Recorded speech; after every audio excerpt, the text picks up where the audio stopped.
Hello, this is the Creation Gospel series, The Spirit-Filled Family. We are continuing the segment on Spirit-Filled Wives, and in the last program we looked at some fundamental texts from 1 Peter and Ephesians 5, and we focused on, that troublesome little word called submit. If you could do one of those surveys and send out there, and say, how do you feel about the word submit? It would be interesting to see some of the answers that we would get back. But typically, the word submit, when we think in terms of our response as a human being, we have a body, we have a spirit, and we have a soul. That soul is called the nephesh, which that nephesh is comprised of appetites, emotions, desires, intellect. And when you talk to the soul, some of the words that it really hates to hear are no, wait, and I think submit is probably also on that list. Because those are limiting words, and the soul, the nephesh, it has great appetites, it has great energy, it has great drive. It's that thing, other than a physical body, that we have in common with a beast, in common with an animal. And so that great strength of the nephesh, when it hears a word like submit, it doesn't like that. It doesn't care for that at all. And so what we decided to do was to look at these texts, say, okay, what are the word clusters? We've already discussed the relevance of respect or reverence as it relates to holiness and the things that you make holy. And now we're looking at one of the words in that cluster, submit, as it relates to reverence. And if you'll remember, it was the Greek, Strong's Greek 5293, hupotasso, which it meant to arrange under, to subordinate, to subject oneself, to yield to advice. All right. We also said it was a Greek military term of that day, which means to arrange troops in a military fashion under the command of a leader. In other words, it's preparation for war. It's how you set up the troops and prepare them to go into battle, to do that hard work of fighting the fight. And in its non-military use, it was a voluntary attitude of giving in, cooperating, assuming responsibility, and carrying a burden. It didn't mean you were being taken out of the fight. It meant that you had an attitude of voluntary cooperation and saying, if this is where you're assigning me, if this is the job I need to do over here, I might believe that I should be a swordsman, but if you think I belong in the cavalry, then I'm going to cooperate with you in terms of, the tactics that we use. And that's what submission is. It's a voluntary attitude of giving in, cooperating, assuming responsibility, and carrying a burden. It's not excusing yourself from the fight, and it's not allowing anyone else to dismiss you from the fight. It's saying you learn how to cooperate in order to work toward the goal. And the attitude, I think, is the key element to understanding submission and therefore reverencing. Because remember, women were told that they did well if they were respectful of their husbands, if they submitted to their husbands without any fear. Now, it didn't mean fear as in you should submit disrespectfully. It meant just the opposite. It meant that you should submit respectfully. If you're doing it because you think he'll throw a tantrum if you don't do it, if you do it because he might become angry and hateful if you don't do it, if you think he'll give you the silent treatment for 3 days if you don't do it, then that's not really that way that you can enter in and cooperate with him without any negative aspect of fear. If he's basically, maybe manhandling is the wrong word, but if he's using power and control tactics to extract that cooperation, then it's really antithetical to what the scripture is saying, is that it's a mutual thing. And so sometimes you're going to get to issues in your marriage that you cannot agree on, that your differences are too great in terms of the decision. And what the apostles are urging upon us is, number one, be respectful as we navigate through these issues. And sometimes what it means is we're going to have to cooperate and accept that other person's advice. Now, I don't know that those points like that, looking back over our marriage, I don't know that we've had those many disagreements where we were so far apart on the decision. We were usually pretty close, and it was a matter of being respectful of the other's position and saying, this person has a view of the thing that I don't. One of us might be looking at short-term consequences, the other might be looking at long-term consequences. But if you have respect for the position of the other, you're probably going to be able to come to those mutual agreements that Peter and Paul are talking about without it actually coming down to, well, there's no way we can resolve this. You're just going to have to submit. That really shouldn't, I don't think, in any sort of normal marriage, that word shouldn't be popping up repeatedly. It should rarely pop up. Because there's very few things, you're of like kind and like mind. Not identical, but you're both in the yoke. If you're equally yoked, the positions shouldn't be that far apart. Especially if you are both submitting to the Holy Spirit and the Word. Sometimes counseling is a good idea for people. If you're that far apart, it might be with that mutual submission, we both say, you know what, we're so far apart on this.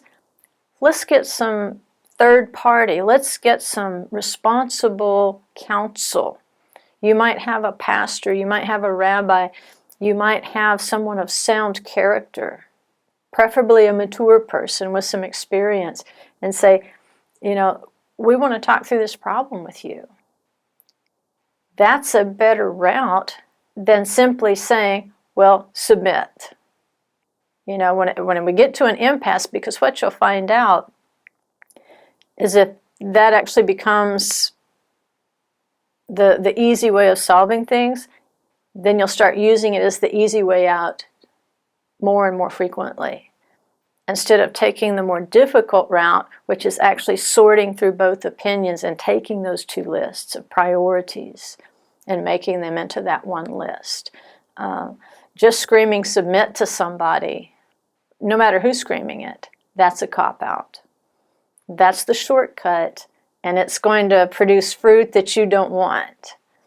And so when we submit to one another, and as much as possible, it's so easy to submit in some small things, that helps that other person lend value. Because if you'll listen to what they're saying, I know I told the story in the last program of the man who would drive recklessly just to get a rise out of his wife and show her who was boss, until he realized she was genuinely afraid.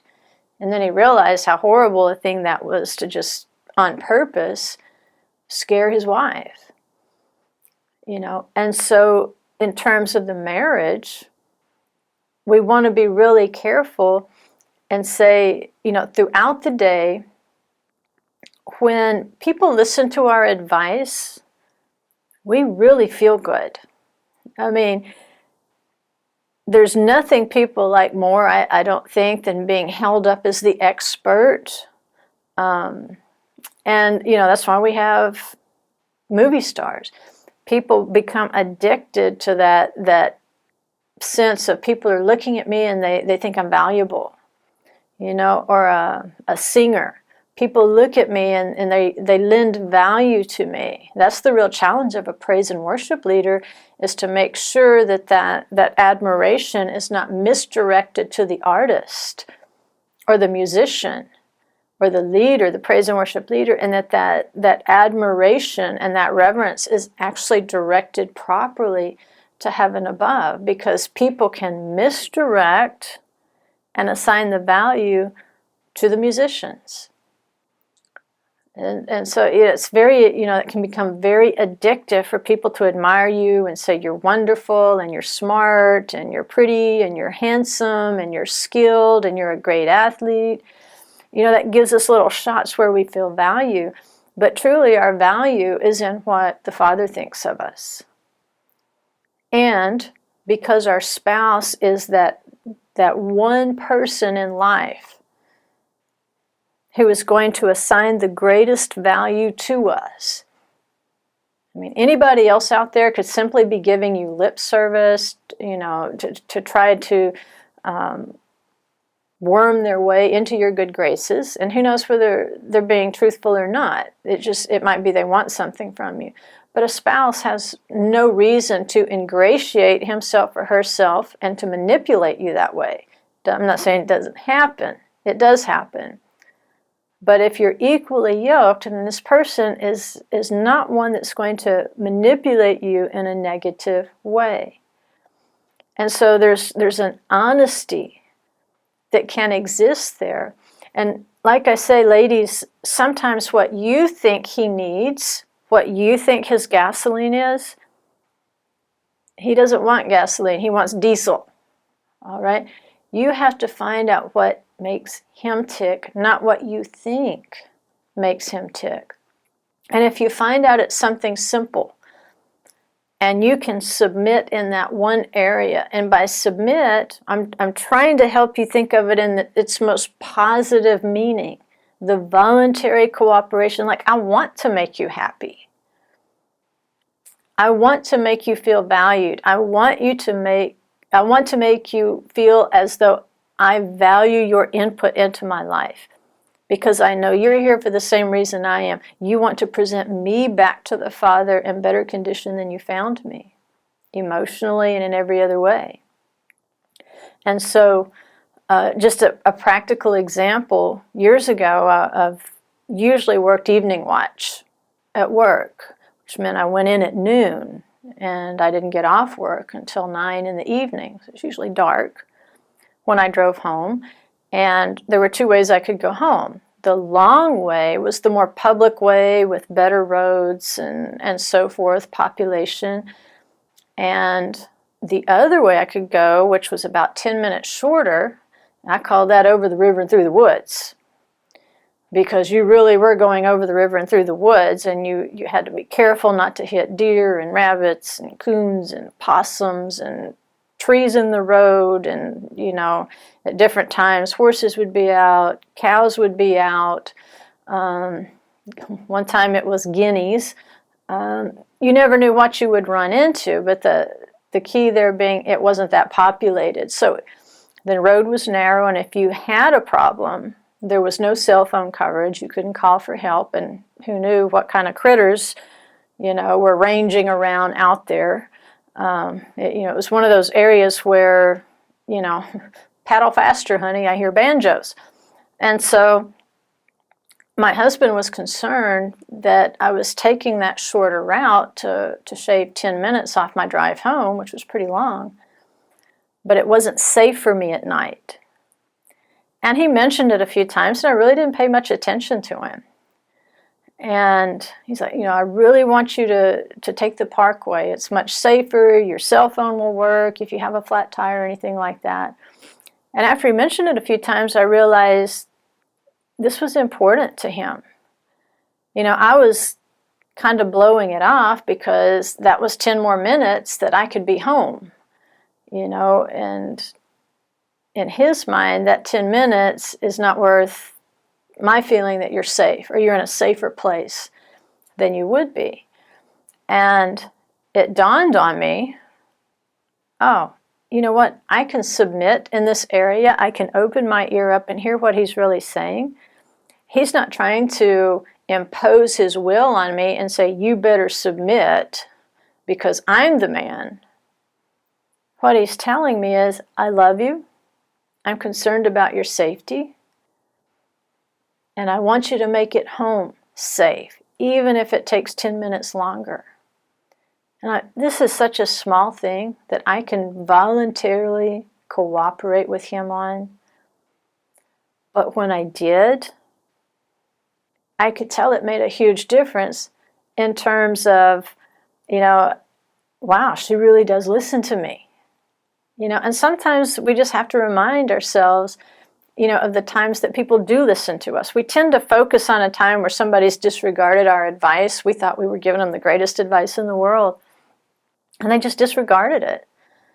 But see, in a marriage, if you hear that advice, see, my first instinct was just quit nagging me about it. But then the Spirit comes in and it says, wait a minute.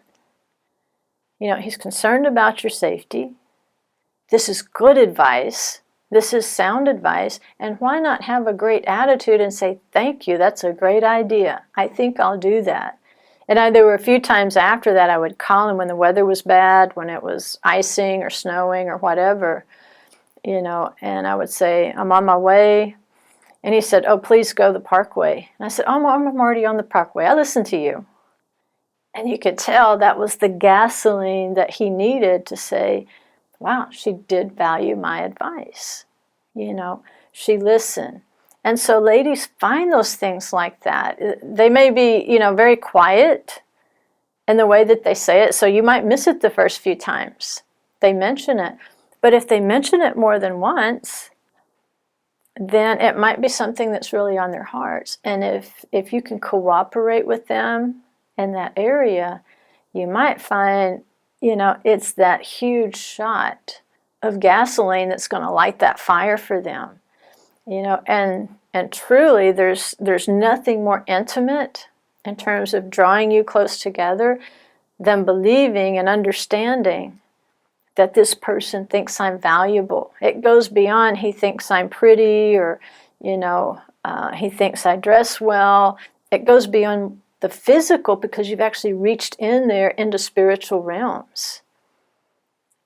And so, that's one of those little bitty investments you can make in your marriage. And I think that's why it's mentioned, why submission is mentioned, relevant to respect, because that voluntary cooperation, I think, is the greatest evidence of respecting someone. It's the same thing in the workplace. If your boss senses that you voluntarily carry out his wishes, he's going to have a much different feeling toward you than the other employee, where when he gives instructions, they sigh and stamp and complain and carry on and gossip, and we should have done this, didn't see the difference. And so we can do the same things in our marriage. Figure out what it is. Find those little areas where we can respond and show that good attitude. Because here's the problem with acting like a martyr. Sometimes his decision is going to carry the day. If you reach those impasses and he's just like, we're going to have to do it this way. I don't know if we're ever going to reconcile these two opinions, but we've got to do something. If we can allow ourselves to cooperate with him without resentment and without acting like a martyr. Sometimes we give in and we say, okay, I'll do it. But then we sigh and carry on and we give them the electric eye and we slip little comments into the conversation that lets him know we're still not happy that it's being done this way. There's no point in acting like a martyr. It's foolish to actually act like a martyr because in the long run, Remember, you entered into that covenant agreement voluntarily. Nobody forced you. Nobody held a gun to your head. And one of the spouses trying to act like a martyr, that's foolish, because you both signed the bottom line, the dotted line. You signed the ketubah. You signed the marriage license. You say, I agree. Nobody's making me. And so later on, when a certain decision doesn't go your way, there's still no point in acting like a martyr because you still agreed to be there. I mean, we can look at Shabbat. There's times where you just have to give it a rest. You know, and every week we have a great reminder that sometimes you just have to give it a rest. Because that's the only way that a work of creation can be completed. On that first Shabbat, what we realized is that Adam was invited to rest from a week of work that the Spirit of Messiah performed, not him. So, is the point of rest to rest up? Obviously no. There was no point in Adam resting up when he hadn't expended any energy. So obviously rest means something beyond just our very literal grasp of what rest is. It means you cease creating. We give it a rest. In terms of our marriages, sometimes we're doing all this creative work on our spouse. You know, we're trying to fix him. And the truth is, there are times to speak up because you are there as that helper against him. That is your role. But on Shabbat, give it a rest. Because if it's non-stop, he's eventually going to become desensitized. The words will become less valuable. An economy of words is the greatest value, by the way. In a multitude of words, the message is lost. And that's why, you know, Peter and Paul are basically saying, it is your chaste and quiet behavior, not your silent behavior, but just in your everyday conversation. You know, you don't have to walk around with the Bible in your hand. It says trying to teach him the Word, just be the Word in front of him. Give him a rest. At the point he feels like you're continuing that creative work on him, if he's an unbeliever or he's caught in sin, he's probably not going to hear you. But if you will be the Word, instead of trying to continue that creative work in him, just let the Spirit create in him. But you give it a rest. Because here's a great thing to live by. The one trying to have the last word is rarely walking in the Word. I'll say it again. The one trying to have the last word is rarely walking in the Word. Because if you're trying to have the last word, you have already entered the realm of competition. You're trying to outperform, outcreate one another. But just like every week, we are invited to rest in Shabbat and stop creating, stop working on each other. You know, just give it a rest. Well, on Shabbat, we can rest in our husband's work. All right? Everybody is entitled to a rest on Shabbat. There will be ways to deliver the message in that creative way, 6 days out of the week. But if you don't give things a rest, eventually those words will cease to have value. And, you know, again, trying to find those little ways. Well, he's not listening to me. Maybe I could leave a reminder in his lunchbox. You know, trying to get that last little thing in there. You know, if he didn't get it the first 14 times you said it, there's a clue. If I've said it 14 times, he's not likely to get it the 15th time. It's time to give it a rest and just be. That's hard to do, especially when you realize how we are wired as the Azer Kenegdo, the helper against him. It makes it very difficult, and that's, I believe, the exact reason why Peter and Paul are emphasizing the quality and the spirit of respect for our husbands, because the Father himself wired us that way, to function that way.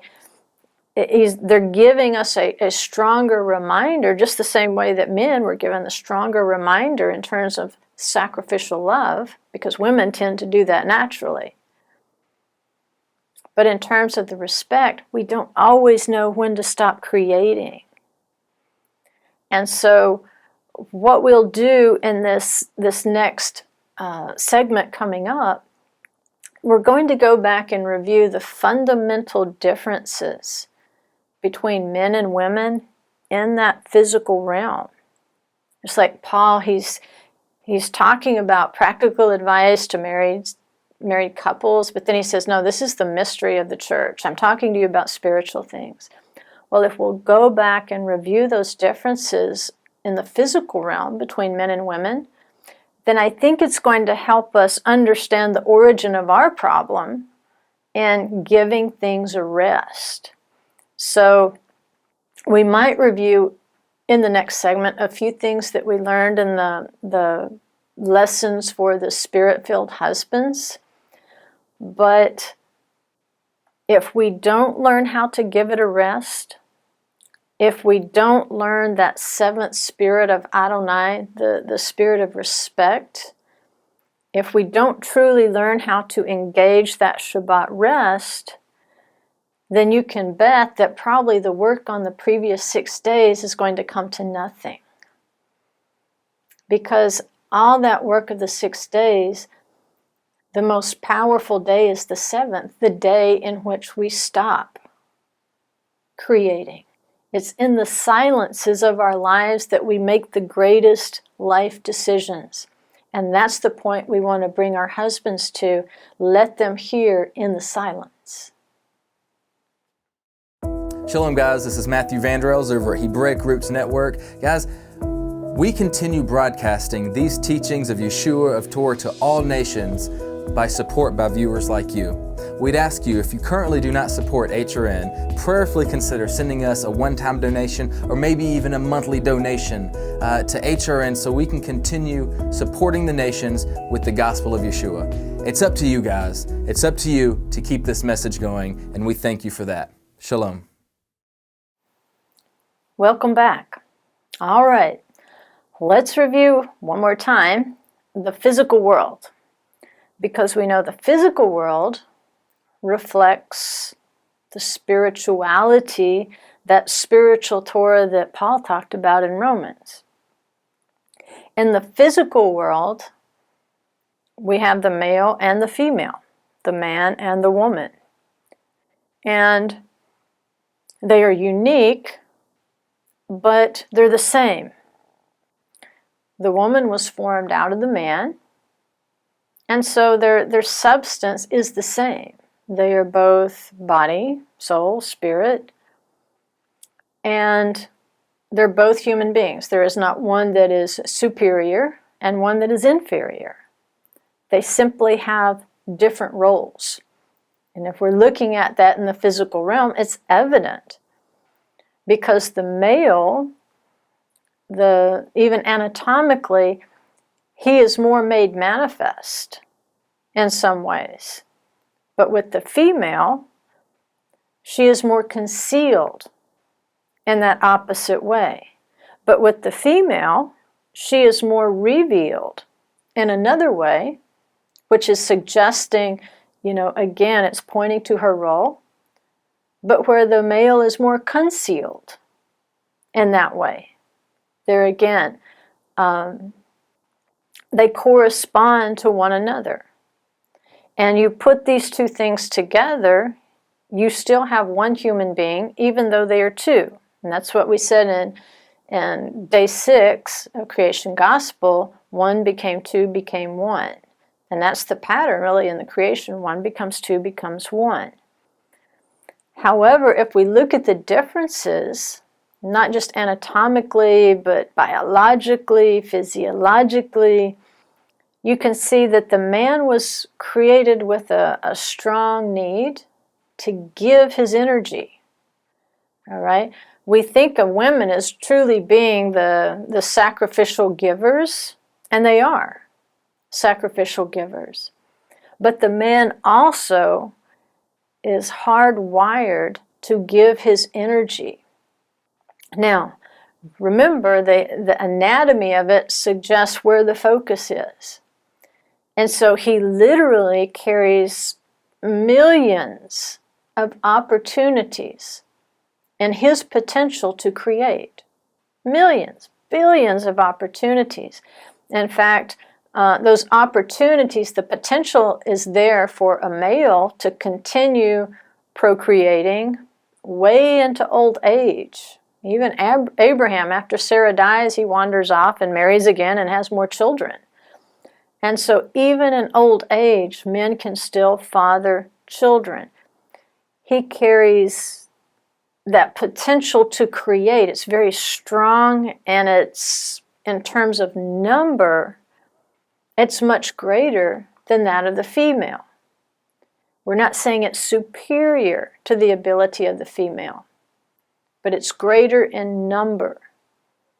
Now the female, in terms of reproduction, she is born with a finite number of opportunities to create.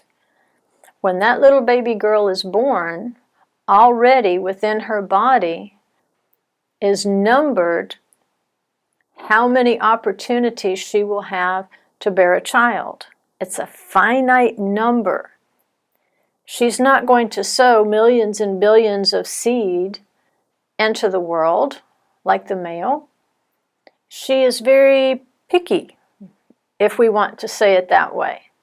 See, she has a specialty. Out of all the millions and billions of seed that the man will sow with his creative energy, typically, among all those millions and billions, the female, the woman, she's usually going to pick 1 with which to build. So in the creative process with the male and the female, you have an enormous amount of energy coming from the male in terms of possibility, but with the female, typically 1, sometimes 2 or 3. You know, in this day and age, there's all sorts of things going on, but you might have multiple births. But typically, your average is going to be 1.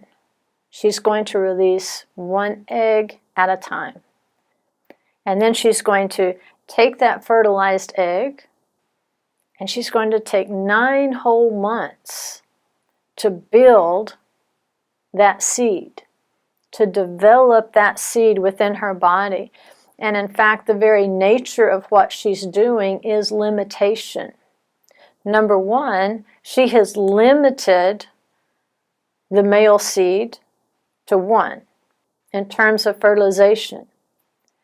And then in turn, as that implants into her body, then she is going to constrict the conditions around that growing embryo in order to protect it. She's basically cramping its style, all right? She's giving it a warm, comfortable, safe place to grow. And what she's doing, there's an ability there for her because of the limitation, because of her pickiness in the process of creation, her pickiness and her limited opportunity is not a weakness. It's actually the necessary counterbalance to the male seed. Because while he's got all these possibilities, She's taking one that's viable. So her ability is to build consistently over a space of time. Now, obviously, with the male, building consistently over a space of time is not his strength. His building is very short term in terms of his contribution. But with the female, she takes that one opportunity, that one seed, and it's paired with that one egg, and it's concealed within that one womb, and it is consistently built, very methodically, miraculously built over that space of 9 months with much patience and not without much discomfort. But that's her ability. And so just in the physical realm, we can see the difference between the male and the female, and why in a marriage, if we try to move these characteristics over into the realm of the soul, the nefesh, and the spirit, the ruach, we can see why sometimes we have completely different ideas about how certain things should be done. Because for the male, he's got all this force of creativity. He's got all these wonderful ideas. And, I say this is why you might have a husband who has a garage full of gadgets that he's used one time or never taken out of the box. Because in his mind, he's constantly creating. What can I do? What can I do? What can I build? Can I do this? Can I do that? I'll save money this way. I'll make money that way. All I need is this one special tool, this one special gadget. This will make life easier. So he's got this millions of ideas, right? And then you go out in the garage and it looks like a ghetto or something with all his gadgets. All right, that's the way he's wired. Understand that when he does that, he's not doing that on purpose to make your life miserable, to make it harder for you to sweep out the garage on the weekend. That's actually part of the way that the Holy One put him together.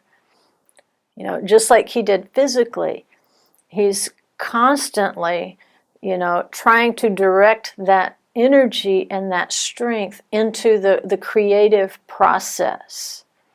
And so he's going to have trouble confining that power of creation long enough to master something, if that makes sense. We want to be really careful with our language here because, kids might be listening. And so in terms of that natural strength that he has, his strength is not in confining and building one thing. His strength is in building and creating and thinking about creating many different things. And so the female comes into the equation, and what she has to offer is mastery. All right, we have all these possibilities, and we need to pick one. We need to pick the one that is the most viable opportunity. All right, the female may go out into the garage and see 20 gadgets, tools, or whatever, machines spread out, because he has all these great ideas about what I'm going to build with this. And she'll look around and she'll say, okay, let's pick the one that has the greatest potential to actually do what you're saying, to save us money or to make us money. Which one is it? Is it the table saw? Is it the jigsaw? Which thing is it? Or, maybe those brake pads need to go on the car before we get all caught up in a remodeling project. That's what she'll do. She'll identify what is the one most viable thing we can do, and then let's finish it. If it takes 9 months for this seed to grow into a child, we're going to take 9 months and systematically develop this and bring it to its completion so that we can see a whole product of our creative process, of our collaboration. And so the male, his natural desire is to try new things, to try many things, and sometimes he will even try to do things that are really outside the realm of his ability to bring to a state of success. He might really chafe when he feels like his wife or his family is limiting him. Just remember, it's that part of him, that feeling for him is not his fault. All right? But what he does next is very important, because that's where, he has to come to that condition, like Adonai finally had to tell Abraham, listen to her voice, listen to Sarah, because you're spending a lot of energy developing something here that's not going to have a good end. It's through Isaac that your seed is going to be called, and she's trying to focus your attention on the thing that is viable for the promise, for the covenant, that can actually bring this thing to completion. So quit wasting your energy on dead ends. In fact, the only hope for this dead end over here is for you to spend your energy on Isaac. And so listen to her voice, because that's the natural ability of the wife, is to be able to focus that male energy and to build on that male energy and to help bring his contribution to an actual state of success. Now, the natural feeling for him, like I said, is to feel like she's limiting me. She's chaining me. He's going to feel that limitation acutely because of the difference between a male and a female. And for you, as a wife, you're often going to feel as though things are out of control. He's trying to do too much. He's taking on too much, because he is wired to try new things, to do new things, to try many things. And sometimes he overestimates his ability to bring all those things to a state of success. And sometimes he doesn't realize the fact that you're actually in his life to help him choose those things that have the best chance of being brought to fruition, of being productive parts of your life together. And so that's why the delivery of the message becomes difficult. Because while he may hear you're limiting me, what you're trying to do is deliver what you have been created to do, which is to help build his house, to help take this raw material that he's contributing, to contribute your own finite ability to pull this thing down and actually make something concrete out of it, to finish the process. The female aspect does not want to leave a lot of unfinished projects. She says, let's pick one at a time. And let's pick the best candidate. Let's not waste our time on a dead-end project. You can do that when you're retired. But for now, the female has the ability, or should have the ability. We're talking about male and female characteristics. We don't say these are 100% male or 100% female. That would be ridiculous, because we're a mixture. Even females have male hormones, males have female hormones, but we're kind of artificially separating the difference here in a drastic way to help you understand, ladies, how he's going to receive the message if we're not careful. And so, understanding that, our ability is to select, to focus, and to build upon that natural energy of the male. The female task, the female aspect, is to grow, to form his gift. He is like that raw talent, which the problem with that is he thinks he's already done. I think you're probably going to hear more men say in a marriage, quit trying to change me. You married me like I am. You should be happy. Because remember, for them, things are very short term in terms of investment, like this is what it is, don't expect it to change. But the female, she gets the long-term growth process. I think the female is less likely to say we're growing together. I'm not happy with who I am today. I'm not happy with who we are today. I'm only happy if we're growing. And so with that wonderful ability that she has, that ability to select, focus, build, to take those ideas that he has or those gifts and to add to that creative process so that she can help give shape to his dreams, his visions, but she is uniquely positioned to say, you know what, this is a great idea, but this is your vocation and this is your avocation. I know that this little hobby is fun for you, but I don't think it's a viable vocation, you know. And then that's where the logic and the reason comes in. Here are the reasons why this is not viable for you today.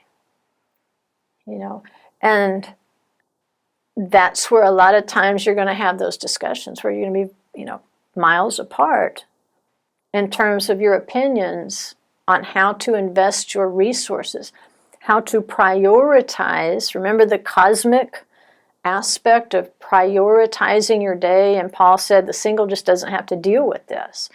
But with the married couple, we've got to take these two lists of priorities and understand they're going to be very different lists and figure out how to put them together. So let's take from his list and let's allow her to look at that list and become part of giving it shape and giving it flesh, you know, bringing it to the long term so that it can start to produce fruit. And because this task requires so much focus, often the wife will start to feel distressed when her husband starts many things, or he'll start stretching very limited resources because of that's what he does. He's supposed to have all these great ideas. And then we put these two lists together and she says, this is viable. This is viable. And that's, I think, why Paul is saying submit to one another. We've got to submit mutually in order to bring the best talents from the male side, all that wonderful raw energy. And then again, believe it or not, the attribute of limitation. We don't think of limitation as an attribute, but without limitation, that child will never grow in the womb. It will never be safe there. In fact, the female is so picky, just reading some of the research, a huge percentage actually of embryos that are fertilized she rejects before the mother even knows she's pregnant. That the body just rejects it.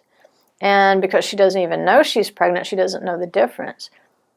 And that tells you, you know, just looking at the actual pregnancies, how many that she rejected, she's picky. She's going to try to pick the best possible candidate.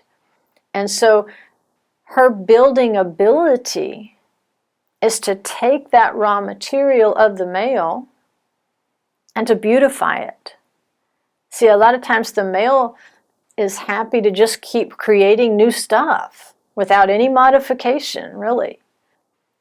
But as wives, we have to understand our husband's need to create. That's what makes them so vulnerable, you know, in some areas, in terms of which in this day and age, everything is upside down, and I think the adultery rate for women is getting pretty close to that of males. But historically, you know, it's been the male that tends to succumb to that temptation more often because it's part of that strong desire of the nefesh. And if his spirit is not controlling that, if he's obeying that part of himself, that emotion and that desire, instead of the spirit, then that's going to be a constant source of temptation. And that's why we need to bring even that raw energy of the nephesh and the flesh together, under submission to the spirit. But it's not a bad thing that he has this innate need to create. And so in this process of taking his best ideas, taking his best raw material and building on it, what you don't want to do is break him. You know, and that's the way it can happen if we're not really careful, if we're not going through this creative process with him with respect and reverence and voluntary cooperation. It may end up breaking him instead of making him.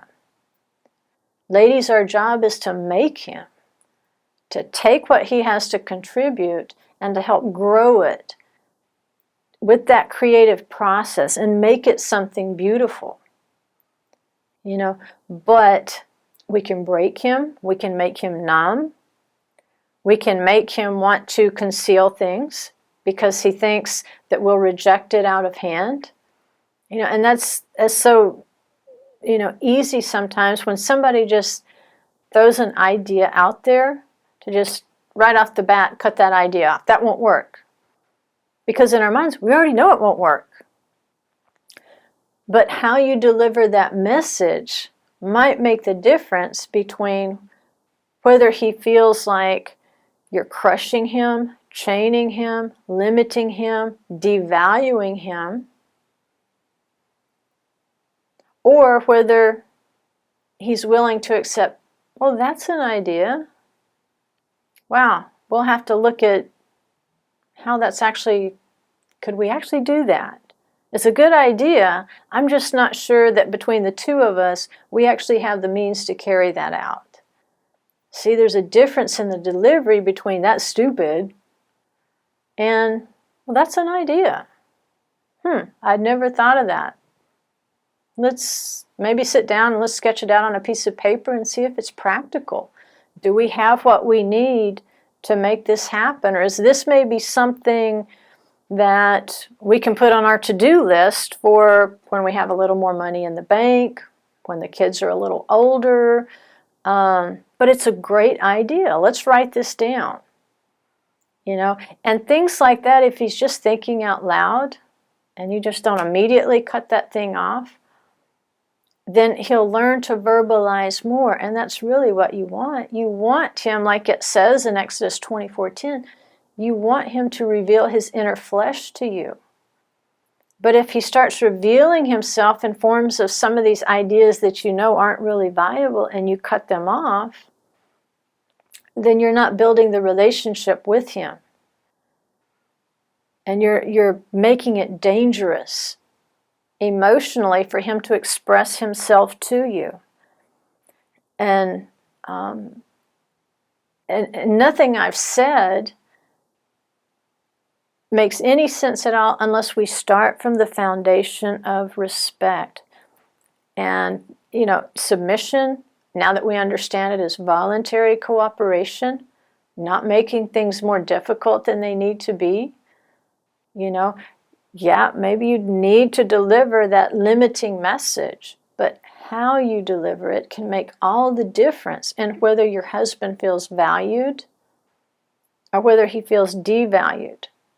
And the more he feels devalued, the more he will conceal of himself. And then you might ought to worry about who that other person is that's going to draw those deep thoughts out of him. You know, you need to become that safe place. And over time, actually, you know, as he sees your process for thinking through an idea, when he sees the probably more systematic way that you go through, because you're checking off the economic box, you're checking off the time box, you're checking off the energy, resources box, you're checking off all these boxes in your mind because that's the way you're made. And once he kind of sees the process you go to, you're actually teaching him how to do that himself. The same way that his ideas might actually start stirring up your own creative process. Like I say, we're not trying to limit us to only male and female thinking or physiology, because we're really a mixture of the two. in terms of personality and thought process and so forth. And so what you'll find is you'll start mutually influencing the other if it's done respectfully. And I've actually seen, maybe this has even happened to my husband and I, we've actually switched personalities because we've had that much influence on one another over the last however many years we've been married. So keep that in mind, that respectful mode of communication. You might actually learn from the other new ways to be creative. We'll see you next time.